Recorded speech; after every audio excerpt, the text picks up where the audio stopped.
What's up, everybody? Welcome back to the Real Estate Reserve Podcast. I'm Jason Balin from Hard Money Bankers, and sitting next to me, Ian Horowitz from Equity Warehouse.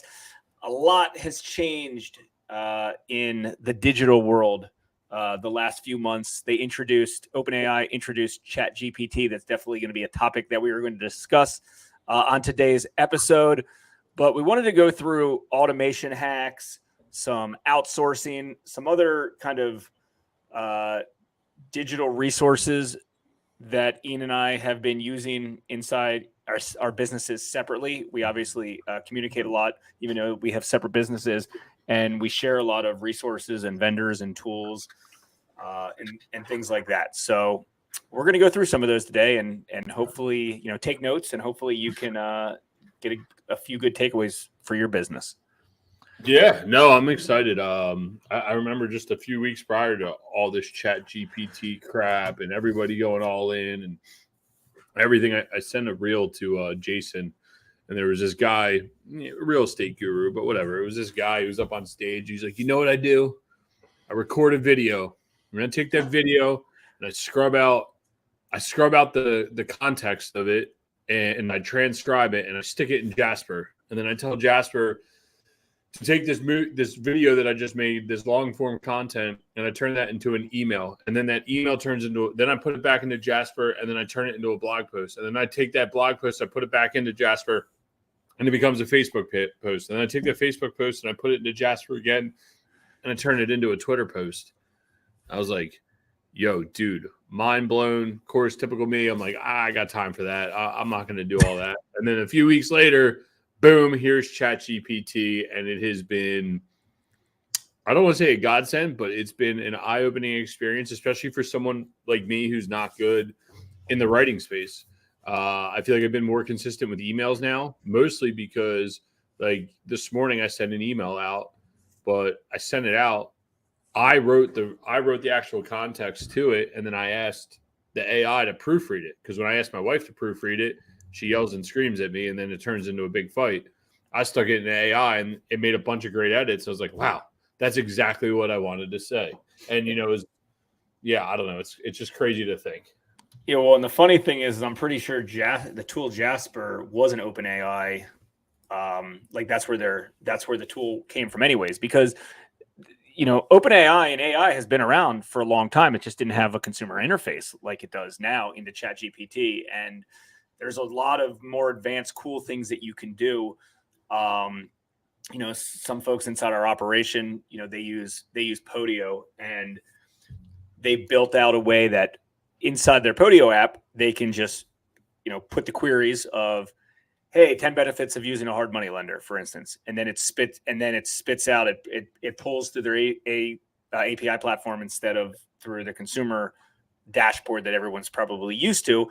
And it spits out 3 titles or 4 titles, a YouTube description, or just a description in general, I should say, an actual image, and the blog post, right? And then you can either step things to the next level by zapping that or integrating that to WordPress or places that you post. So the sky's the limit. So again, we're not just going to talk about ChatGPT, but that's kind of one way to in order to do so.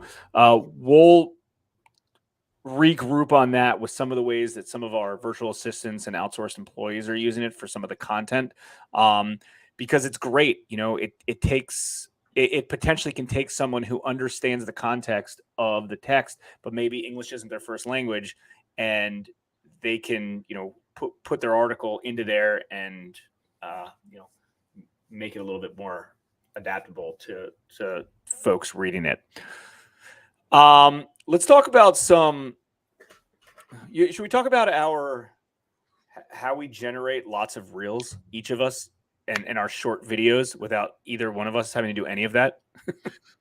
Yeah. I mean, I think that's one of the best automations that you can use, and it's not even AI, it's real people. But for the first thing is you actually have to commit to doing the content, right? Like a lot of people ask, Ian, why do you do this podcast? Like, why do you go out there? Why do you do all these speaking engagements? But the more times you're getting out there speaking and creating digital assets and doing things, the more chances you get to actually have stuff cut up and to start doing reels. So No doubt. Jason and I both took the premise of, I like going out and speaking to people, but it got hard to do the meetups all the time. We decided to start doing the podcast. And then what was that, about a year ago? We're like, man, everyone's doing reels. How are we going to do reels, right? But what we realized by doing all these episodes, it gave us so much backlog content that we could catch up to everybody. Like, I thought that was the best part of all this. Yeah, we try to do them ourselves. We're like, I don't know how to build out a game plan for that. And in essence, it's pretty easy. And if you follow any experts or gurus or pros that are doing a lot of high level content, what they're doing is the actual high level stuff. And then they're stripping down the content and turning it into a lot of smaller shorts or more absorbable content, right? Because, like, for instance, like, typically you're not going to post a super long form video on some of the platforms that most people's attention's on. Facebook, the Instagram, TikToks, things like that. Like, those platforms are supposed to be used for more shorter term content, right? But like YouTube, for instance, could be one to do so. So, quick hack of the way that Ian and I do things, for anybody who, in essence, wants to copy our exact setup, because it's pretty easy for the most part. Like Ian said, you got to be committed to do so. But there's no reason that you should be, doing tons and tons and tons and tons and tons of kind of one-off things. So we look at it like this. So think about it like a pyramid, right? So the top of the pyramid is one high-level content piece. This podcast is one high-level content piece, right? 30 minutes, 40 minutes, an hour, whatever it is. We interview folks and things like that, right? We do that once a week. That once a week podcast turns into lots and lots and lots and lots of additional stuff. Now, if you're looking on video, if you're listening to this on iTunes, check out the Real Estate Reserve podcast and .com, and you'll be able to see a video stuff. If you're watching this on Facebook or YouTube or stuff, you can see what Ian's scrolling through right now. But that's endless content going back and forth over and over and over. And some of this stuff, and here's the beauty of automation. It's a blend of outsourced people and ChatGPT, AI tools, automation, things like that, that they're doing it, right? So, for instance, if we do one video like this or one interview like this, there's no reason you can't get 5, 6, 7 pieces of content, just shorts out of that. Now, we're not going to talk about the blog posts and all other ways to do things. There's endless, be creative on it. But in this particular case, like, we'll get 5, 6, 7 shorts from different clips that were valuable that we discussed. So we have, a team of outsourced folks that, in essence, cut some of these videos for us and then post them on all of our social platforms on our behalf. Now, I know that sounds like, oh, well, how do I do that? How do I find that? That seems like brain damage. Well, it isn't, and it's not very expensive. And Ian's stream just went offline. Yo, what is going on? Your video's offline, but I still hear you, Ian. All right, I'm coming back. I promise. Keep doing your thing. Hey, man, that's what happens when we're not in person doing live videos from our office. But the good part is a content piece like this, a podcast like this, we kind of do need to do at separate offices in front of our computers, so we can show you slides and videos and things like that. I'll tell you, though, that a lot of the video editing stuff that we do costs, $50, $100 a week to do some of this stuff, right? And I know it looks good, and I know it. A lot of folks kind of don't believe that, but if you're an expert at cutting some of these videos and doing some, you can do it fairly quickly. Are you back, Ian? Yeah, I'm back. I was about to pull up our super secret thing. Going back to where to outsource all this stuff. I'm sorry, that was really weird. We have a super secret thing. Yeah, I mean, honestly, Stratton, who's been a guest on here, I believe gave us one of the best platforms known to man, which is Online Jobs PH. And I'm not a very good, as you guys know, communicator. when it comes to communicating via, writing and requesting for jobs. But Online Jobs PH, it's literally onlinejobs.ph. There's a bunch of podcasts. He's a ClickFunnels guy. The thing I like about this one the best is you communicate directly with the employees. You're not going back and forth through Fiverr. There's no rip. You're working directly with the assistant or with the virtual workers. You're direct, right? And Rowena, who's been with us for a while now, Jason's got a new hire. I know my buddy Tony, I was talking to his hire the other day, there's a lot of stuff that gets done after hours. There's a lot of stuff that she does for us, like just cutting, as simple as cutting this podcast up. We've been working with her for adding some new team members to build this podcast better, and just some common tasks that we're all doing. Like she was messaging me today, just saying, "Hey, look, here's all the artwork that we got going on." Right? Like these are all things that are going on. We just did this episode yesterday.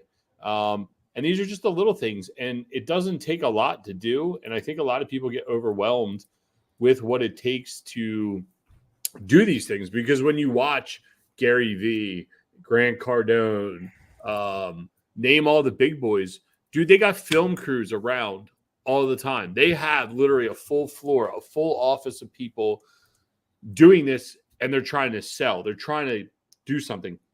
We do this mostly a lot of this is to give back credibility. Jason's got his business. We have our business. We're looking for investors. Jason's looking for people who want to do loans, and just giving away the information. That's what we're looking to do. You don't need full-blown staff, or honestly, we can't afford full-blown staff to run a division like that. But just by, even when Rowena cuts out pieces here, I'm like, I'll hear a reel that she cuts out, and I'm like, oh my God, I need to write an email about that. Like the one from MC's podcast the other week, she cut that up. I was like, you know what? I'm sending an email out about that, because the clip that she caught, I was like, wow, that really makes a lot of sense. Everybody needs to hear about this. And, you don't overthink it. And even when when my video decided to go bad, I was going to step up and say, when we were going through all the reels, listen, everybody, you may or may not want to be famous like Grant Cardone and have a billion views. It's not about having a billion views. It's about having the 100 right views. And sometimes our videos will crank and we get all excited. I'll get like an 8,000 or a 10,000, or I've had a social media platform that would get millions of views, and it's like, hell yeah, that's so awesome. And then you get videos that do 100 or 200 views. But those 200 views, I probably get more DMs from those 200 views when people are like, hey man, that was a really good piece of content. And it's someone that I can actually connect with, and it's someone we actually talk to. Sure, there's brand awareness when we get 8, 9, 10,000 views, but it's when you do the 1, 2, 300 views over time, it's going to build.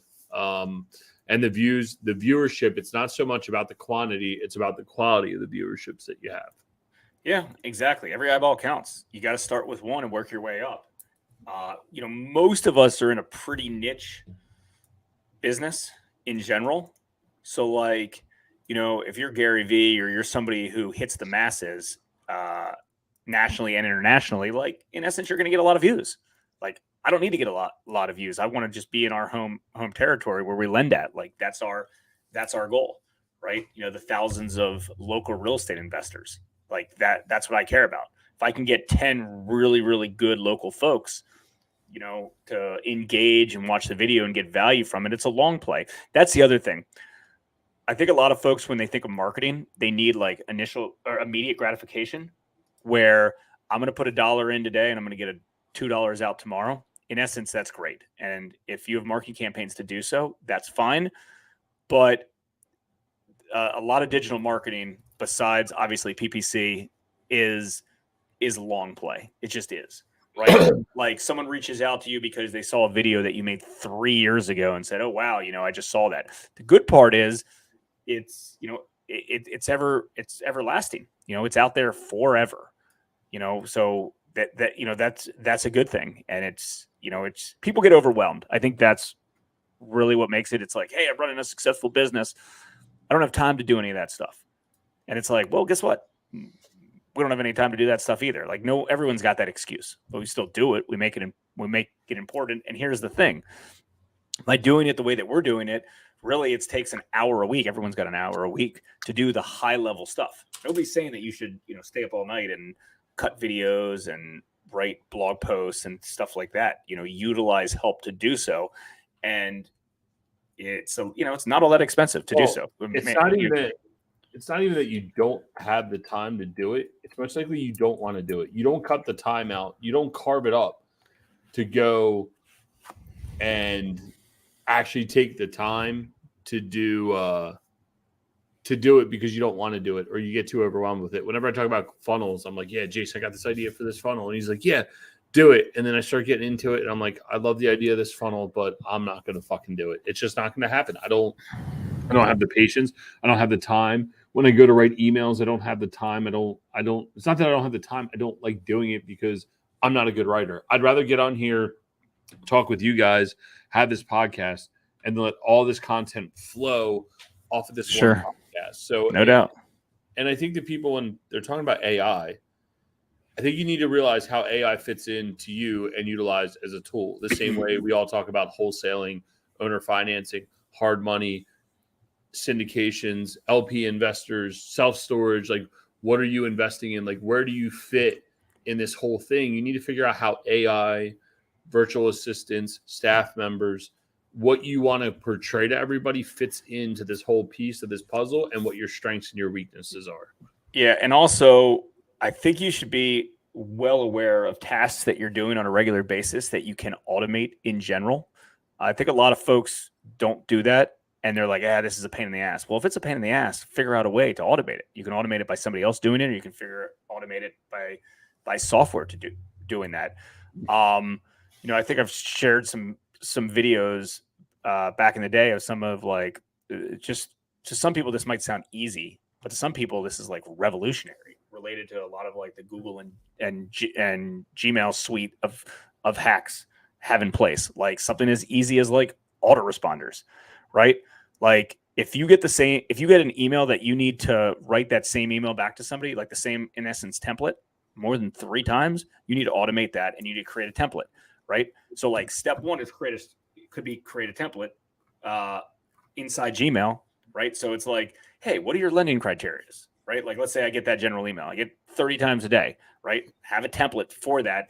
And then you can even create short codes and figure out a way that when an email like that comes in, you don't even look at it. Doesn't even need, you can still look at it, but it hits a certain folder in your email box and it generates the email automatically out on your behalf. There's lots of different ways to do that. And this technology is easy. Like no one needs to be techie to figure this out. You can Google how some of these things work. I'll give you an example of something that we did inside our business that people are like, holy crap. And I think you do this as well for your apartment.com leads. I'm not 100% sure, but we talked about it. But in essence, it utilizes an email scraper. So for instance, at one point we were buying external leads for hard money leads as well. We did that for a few years, and it helped early on, and it helped grow our database of local real estate investors because we were doing direct marketing ourselves and paying for marketing organically and paid, but we also would buy it from third parties as well. And what ended up happening is the lead would come in, my email scraper would scrape all of that data, right?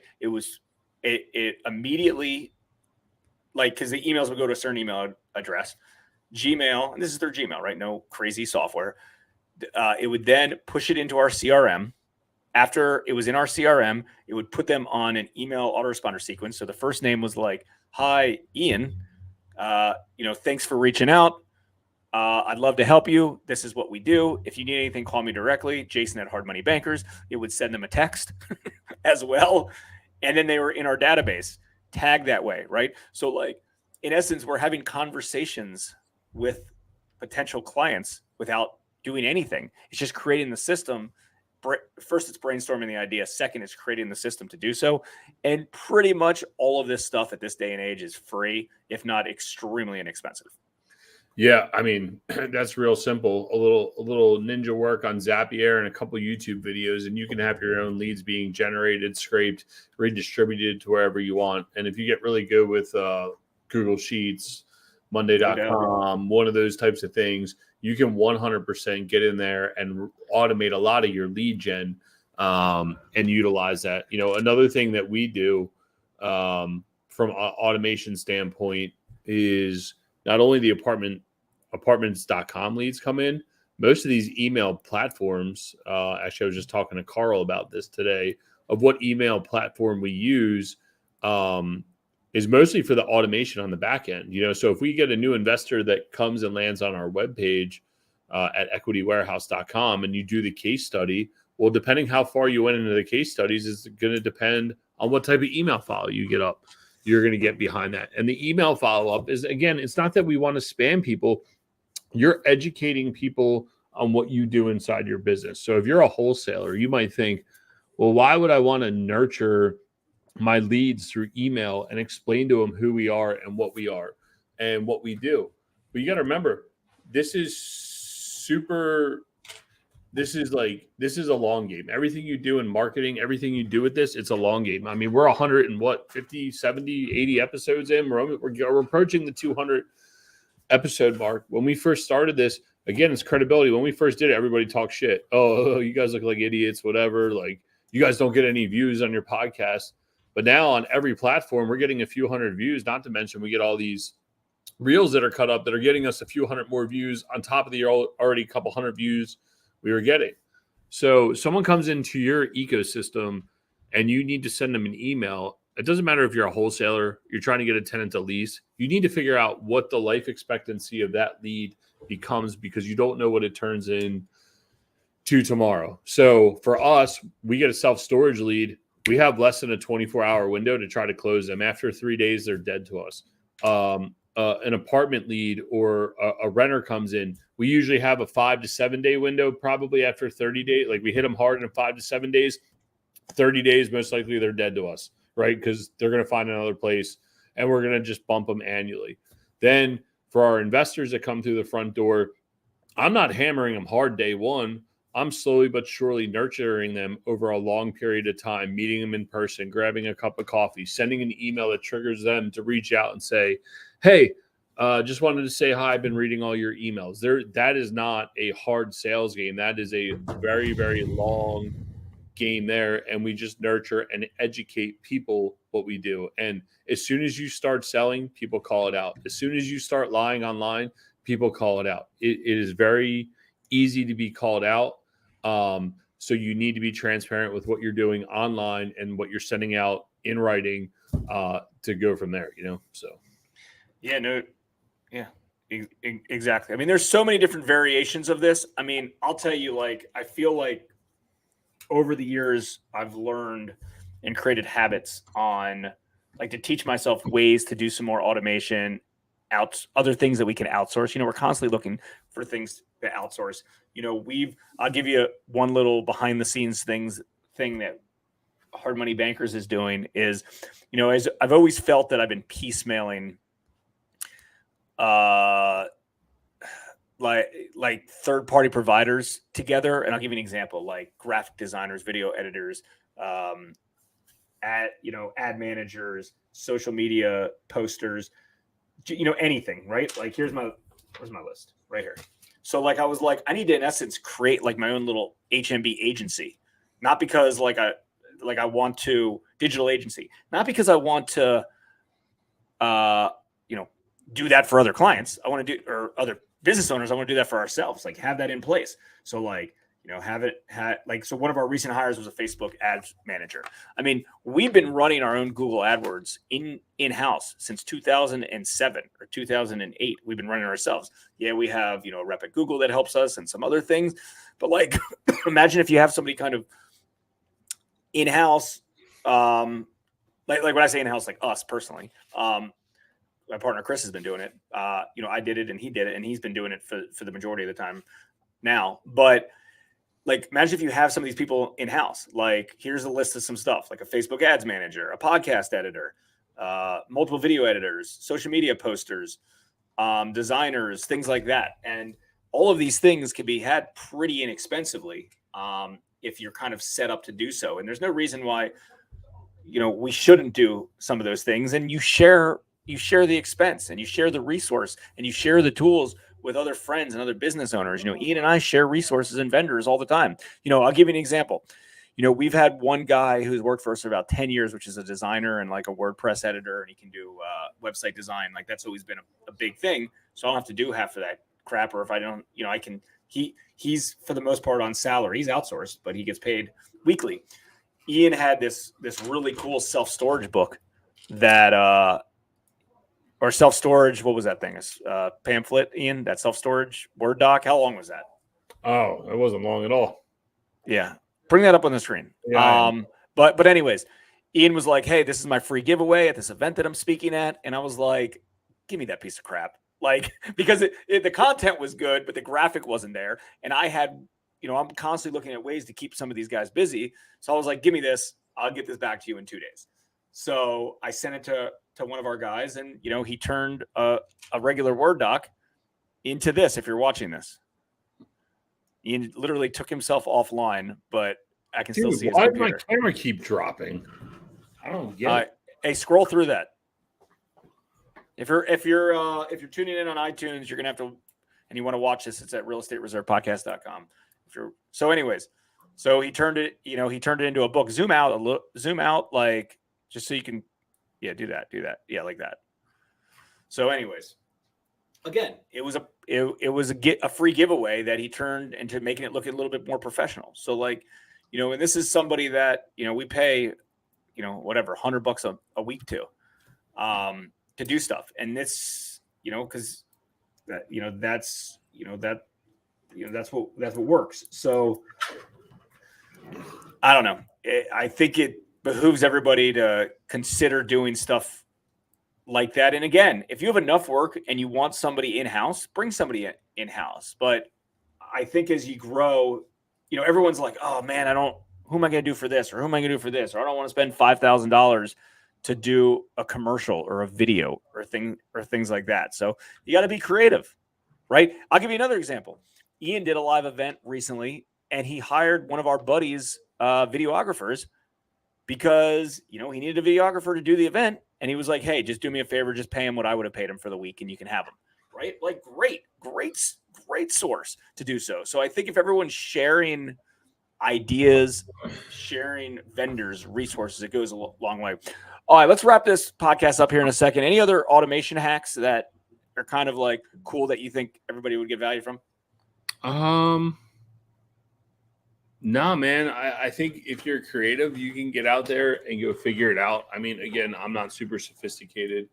A simple email like this that I brought up on the screen, my crappy writing turns into a decent email, right? And it becomes consistency. Getting out there and finding something that is not going to be too overcomplicated. I go and stare at some of these programs. I'm like, I'm never going to use it because it's too complicated. It's that simple.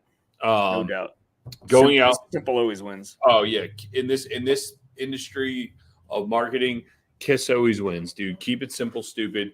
If it becomes complicated and too many moving parts, I mean, Christ, I can barely figure out what tags to assign people. Real quick, when potentially working with some outsourced people, like, keep it small, keep it project based. And this is what I did originally, like 10 years ago or 12 years ago with our guy who's probably been with us the longest.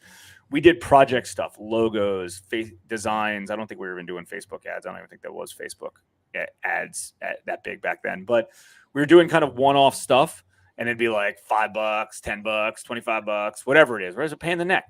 So I was like, listen, why don't I have you available to us for $100 a week or whatever it is, right? Different people have different things. And whenever I need you on stuff, we'll do stuff. It could go a week or 2 weeks or a month without having anything. And then the other day it could be, or it could be like, yo, wake up. I got to get this presentation done in the next 3 hours. Right. And we're utilized for that stuff as well. So like, that's how it works on some of these things. And it's worth paying potentially a premium just to have the flexibility of things. And I think that's a kind of a good tip for a lot of things. And again, like, nobody's saying go out and spend $2,000, $5,000, $10,000 a month on these resources. We're talking in the hundreds of dollars, not thousands of dollars, but you got to do it the right way. You got to interview, and you got to find the right folks to do so. Yep. That's all you can do. And real quick, it doesn't always have to be full outsource people as well. inside our office, we've had interns, we've had other folks that want to do stuff, and there's like a retainer. You put them on some sort of retainer, and it's like, hey, I want to utilize you for a few $1,000, or I'm sorry, a few hours per week, and that's it. And it doesn't end up, because most people don't need like a 40-hour per week person to do everything. You know how many hours 40 hours per week is? Like, check yourself if you're actually what you do for 40 hours a week, not productive stuff for 40 hours a week. And if somebody's just like 5 hours per week, right? Let's say it's somebody that's expensive and it's $100 a week, right? For 5 hours, like 5 hours, they can do a lot of stuff. Yeah. They can create a logo. They can update websites. They can do a lot of kind of things for you. And then you can have a good local high paying person that can come to your office if you want. Go find $20 an hour. Go find another business owner and share the person, right? Like Yeah. That's ultimately what happens with Jason and I. Like once we figure stuff out, we're like, okay, this is what we're going to do. And we figure out how to share the resource, and we don't have to all burden the cost, because we want to spend hundreds of $1,000s on marketing, but we know it's not viable for our businesses at this point to spend that much money in the marketing department. So go find another business owner, go share your resources, because guess what? There's another business owner that's saying, you know what? I need to do the same thing. So get out there, go do it. Resources are becoming easier and easier, and it's only going to compound faster and faster as these things become more real. And if ChatGPT conversation that we started with is new to you, get out from under the rock and go do as much research about OpenAI and AI in general, because it's coming and it's only going to get bigger and bigger and bigger and bigger, and it's definitely scary, but it's coming. I'll give you a quick a quick thing that Ian and I we're not going to do, probably not going to do this, but it's something that we consider doing. And this will kind of get your mind racing a little bit. So there's AI for a lot of different things. Obviously, for text, for voiceovers, for actual videos. Right now, front-facing video AI stuff isn't great. It's still a little bit robotic. The audio is still a little robotic, but it's possible, right? And it's pretty easy. But Ian and I were like, hey, I wonder if we create an automated podcast that went out every day automatically, right? And in essence, it's not there yet. We're not fully ready to do that. But think about this. And this tech is ready right now. So in essence, this is what happens. You go to ChatGPT, and if you have the OpenAI, like the actual API access, it's even easier because you can create queries to do so. But we go to ChatGPT, we write the name of what we want, of the query of what we want to talk about. So it's like, let's do a podcast episode on the benefits of investing in commercial real estate versus residential real estate, right? So like that's the query, right? There we go. There's the text for it. Okay, now we take that text and a few different things happen. We can automate this by putting this in a Google Doc that zaps it to other softwares. But let's just say we're manually doing it ourselves. It only takes 5 minutes if we manually do it ourselves. We could do it in 0 minutes or 5 seconds if we automate it all. But okay, so I take that, I put that in AI speak tool. So like Murph.ai is an example, right? So literally I'm cutting and pasting in there. I'm assigning an avatar to do the voiceover. The voiceover is done, right? I click submit. That's it. And it's, hi, welcome to the commercial, whatever, or Jason and Ian's new commercial real estate podcast. We're talking about so-and-so today, right? And there it is, right? And now I have an audio file, and then I can manually put the audio file on our podcast syndication platforms and push submit. And that takes 5 minutes if I do it manually. Or I can have it set up that the article's written, it gets zapped to Murph AI, which gets zapped to Libsyn, which pushes to 20 different podcast platforms. And all of a sudden, I could do 1,000 a day or 100, one a day. It doesn't even matter how many. Completely automatic. It's but that's the part that scares me. And guys, I talked him out of that one because it's scary. I mean, yes, the answer is yes. And then the other side of that is then you're dealing with deep fakes. And sure, you can automate a lot more content. And then The question is down the line is Google and some of these other platforms going to start flagging stuff that they feel is AI only. There's a lot of unknowns. There's a lot of things that become scary. Then you end up in these conspiracy theories trying to figure out if the president's a deep fake or not. But that's my own personal problems. But no, I mean, again, just like that Murph AI has benefits. You could transcribe a book into an audio version in all of 5 minutes. That's the benefit of it. Creating a podcast with it, I can see the benefits of it. But then what happens when AI talks to AI, not only digitally, but even in a voiceover fashion? And then you got AI talking to AI, and then we end up in like one of these movies where AI robots, what was it? Wasn't it literally called AI? What was the one Will Smith, iRobot, right? Like, actually, you're like fighting all these robots and stuff. Like, some of it's scary, some of it's beneficial. I think long term, you need to know what works for you and take it to your comfort level. And that's really it. Yeah. So like right now, somebody goes to our website, we have chat bots that pop up and we have, predefined answers and things like that. Well, imagine going to a website and you see me pop up on your screen. They have them. With a transparent background. They've had that easy. But then all of a sudden, any question you ask, you're just talking to the computer, I'm answering.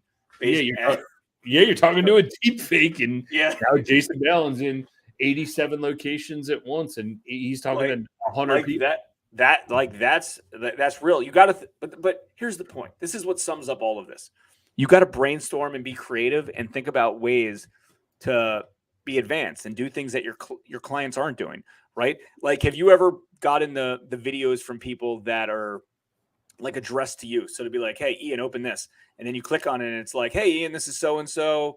I saw you're buying self-storage properties. Would love to help you out, blah, blah, blah. And it's a personalized video, right? Like there's lots of doing that. You can do that in masses. There's a software that I looked at recently that anybody who shoots me an email, any email I get, I immediately send an email back and be like, hey, I just got your email. I'll hit you back. Or you do a email blast to your entire list. Let's say you're a real estate agent. You do a blast email to your entire list and say, hey, happy Tuesday. Here's the tip of the week, whatever it is. But it actually is personalized as well. So, all right, enough of that. Hopefully people's, brains aren't fried. No, I hope this is energizing them. Yeah, no, 100%. So, all right, man. Any other last words, or we'll circle back with everybody next week? If you got value out of this, by all means, please go ahead and share this. Utilize your AI tools to share it to 1,000 different locations. But seriously, if you guys get value out of this, and you want to share it with someone else, or you want to share it with the AI robots, please like, share, comment. That's the best recommendation you can do for us. That's how, when we see more people watch this, it motivates us more to do it. Otherwise, we're still just going to get on here and talk shit either way, whether you share it or not. So, but we got a few good episodes coming up here in the very near future, over the next few weeks. I know we have some people lined up, a lot of good guests coming in, and look forward to catching you guys all on the other side. Peace. Thanks for tuning in to the Real Estate Reserve podcast. Do us a favor and like, comment, and share our broadcast. It helps the algorithm and helps us spread the word too. Till next time, thank you for tuning in.